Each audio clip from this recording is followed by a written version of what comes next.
Ahoj všetci, vítám vás u dalšího videa na mém kanále.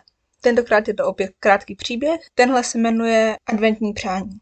Řekla jsem si, že když je ten advent, tak ať je to trošku tematický. Doufám, že se vám bude příběh líbit, budu ráda za každý like, odběr po případě sdílení a milý komentář.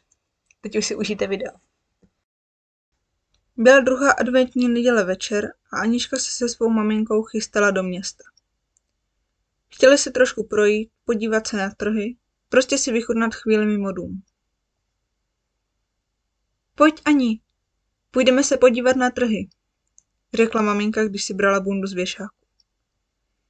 Anička věděla, že chce pryč hlavně proto, aby se nemusela potkat s jejím otcem. Téměř každé jejich setkání probíhalo tím nejméně příjemným způsobem.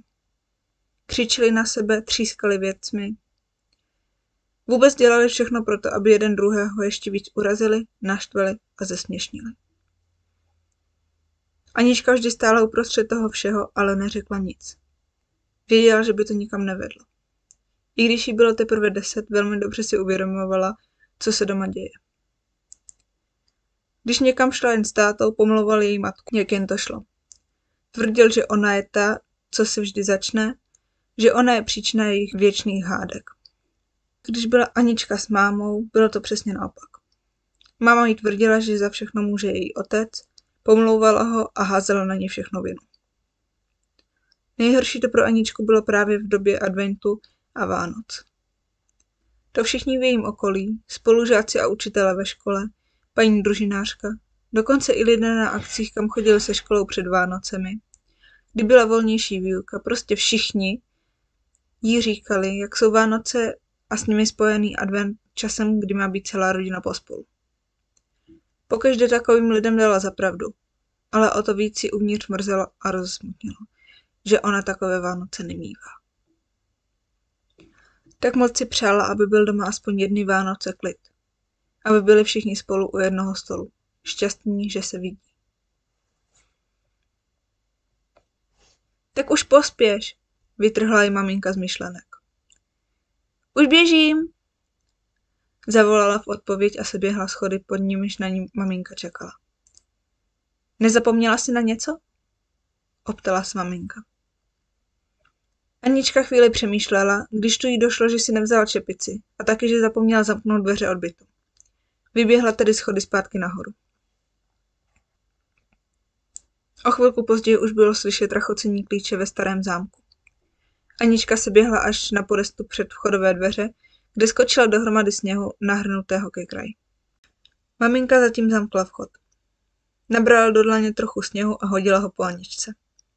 Ta se zarazila, nabrala si taky trochu sněhu do ruky, prudce se otočila směrem na maminku a hodila po ní sněhovou kuličku. Když viděla, jak se trefila mamince přímo na čepici, začala se od srdce smát. Maminka se taky smála, ale to už vzduchem letěla další sněhová koule. Ještě chvíli pokračovali ve sněhové bitvě. Pak ze sebe otřepali všechen sníh a vyrazili do města. Není to krásný? Pronesla slavnostní maminka. Na náměstí před nimi se rozkládala spousta stánků s všelijakým zbožím. Tamhle prodávali svíčky, tam soli do koupele, tamhle zase rukavice a ponožky z vlny a tam... Mami, dívej, prodávají trdelník, vykřikla Anička a už se řítila ke stánku, nad kterým visel veliký umělý trdelník. Tak jaký chceš? Zeptala se jí maminka s úsměvem na rtech, když ji konečně dohnala. Skořicový, prosím. Maminka prohodila pár slov s paní u stánku, objednala jeden skořicový trdelník a zaplatila. Se slovy tady to máte a pěkné svátky, jim paní předala papírový sáček, ze kterého se linula sladká vůně cukru se skořicí. Děkuju. Anička se do trdelníku hned pustila. Ještě dlouho se loudali po městě. Můžeme jít domů? Zeptala se nakonec Anička, když už jí bolely nohy od dlouhé chůze. Maminka se na ní jen letmo podívala. Ještě chvíli tady zůstaneme, ano? Ale mami, zkusila Anička protestovat.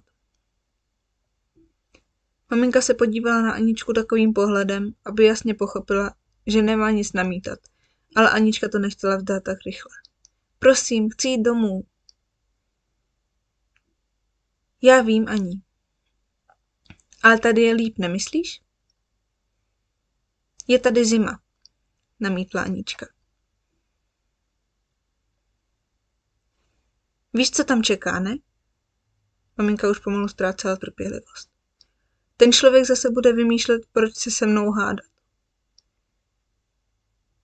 Co když už spí? To se pak hádat nebude. Jsem si jistá, že nespí.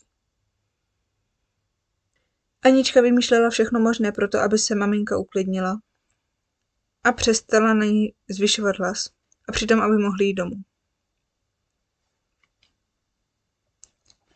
Co takhle zajít ještě ke zvonku přání a pak jít domů? Maminka se nad tím zamyslela. Dobře, souhlasila nakonec. Byla ráda za každou chvíli, kterou mohla trávit mimo dům.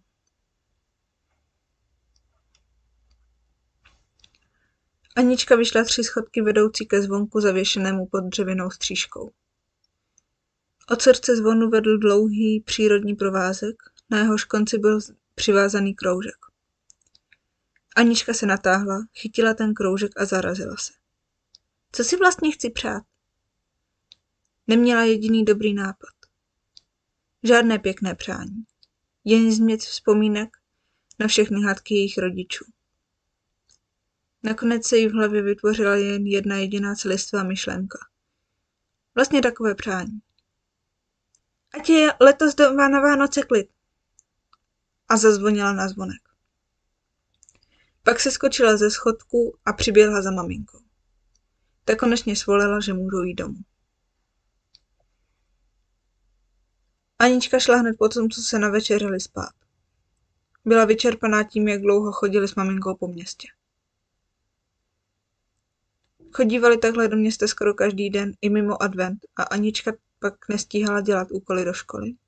Nemohla se vídat se svými kamarády, kteří chodívali po škole do parku. Ona mohla jen s maminkou do města.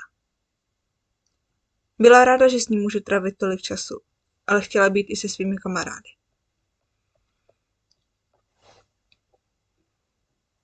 Anička se probudila do zasněženého rána. Musela sice vstát a jít do školy, ale nejraději by šla sáňkovat. Den uplynul jako voda a Anička v družině čekala, než si jí maminka vyzvedne. Myslela si, že ji zase potáhne přes celé město, jen aby nemusela jít domů. Aničko, zavolala paní družinářka. Bylo to jasné znamení, že si pro ní přišla maminka. Zbalila si věci do batohu, rozloučila se spolužáky a pomalu se loudala přes šatnu k mamince. Nechtěla jít zase do města a tak se snažila zdržovat, jak jen to šlo. Kde se tak loudáš? Zeptala se jí maminka, když o necelých 10 minut později Anička konečně došla. Promiň. Maminka ji beze slova chytla za ruku a vedla ji domů. Anička se celou cestu chtěla zeptat, jestli dneska do města nejdou, ale nakonec neřekla nic, protože se bála, že kdyby se zeptala, určitě by tam šli. Vešli do domu a Anička běžela nahoru. V domnění, že je táta doma, zabrala za kliku a narazila prudce do dveří. Bylo zamčeno. Překvapilo jí to, ale neřekla nic, odemkla a vešla dovnitř. Večer klidně ubíhal, ale táta pořád nikde. Aničce se to připadalo zvláštní. Většinou byl doma o hodně dřív než ona s maminkou, ale tentokrát jakoby se po něm slehla zem. Kde je táta? Odvážila se Anička zeptat při večeři maminky. Pryč, zazněla jediná odpověď. Anička to nechápala. Jediné, co jí maminka řekla, bylo nějaké pryč? Co to má být? Rozčilovala se v duchu. Později večer našla na maminčině stole hromádku papírů s úředním razítkem, položených na obálce se jménem její maminky. Mami? Vytrhla jí ze čtení nějaké knížky. Táta už nepřijde? Ne. Stavil se tady jen jednou za celý den. Dojde si sem už jenom pro věci, řekla maminka se smutkem v očích. Byla sice ráda, že bude mít konečně klid od toho člověka, ale trápila se, protože věděla, jaké následky to může mít. Věděla, jak těžké to může být pro Aničku. A o to spíš nevěděla, jak jí to má vysvětlit. Aničku ta odpověď zasáhla víc než cokoliv jiného. Tohle jsem nechtěla, vykřikla a se slzami v očích vyběhla do svého pokoje. Čím víc nad tím přemýšlela, tím víc měla pocit, že je to její vina. Toto přání, myslela si. Nakonec usnula, ale klid od svých myšlenek neměla ani ve spánku. Zdál se jí sen, jak sedí všichni u jednoho stolu, šťastní, že se vidí. I když ten sen byl krásný, jen jí víc rozesmutněl, protože věděla, že od tohoto okamžiku už nikdy nebudou sedět u jednoho stolu. Ona, její maminka a táta. Nakonec z tohohle příběhu vyplývá jedno ponaučení. Dávejte si pozor na to, co si přejete. Může se to vyplnit a ne vždy zrovna tak, jak jste si představovali.